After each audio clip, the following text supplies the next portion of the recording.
علي معلول. علي معلول يبحث عن المساندة والحكم يتدخل. سمير الكزاز بعد مناوشة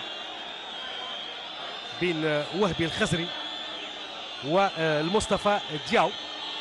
لاعب رقم 2 امامكم يسقط على ارضية الميدان، والاعصاب تتشنج قليلا في هذه المباراة رغم الصبغة والطبع الودي لهذا اللقاء، لكن كما تشاهدوا يتوقف اللعب بعد مناوشة قلت بين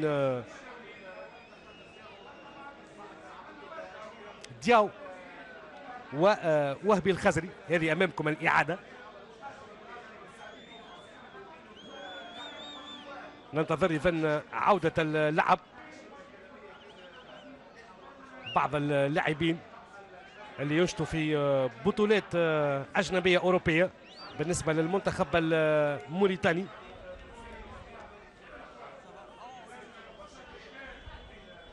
على غرار لعب جالو جيدلاي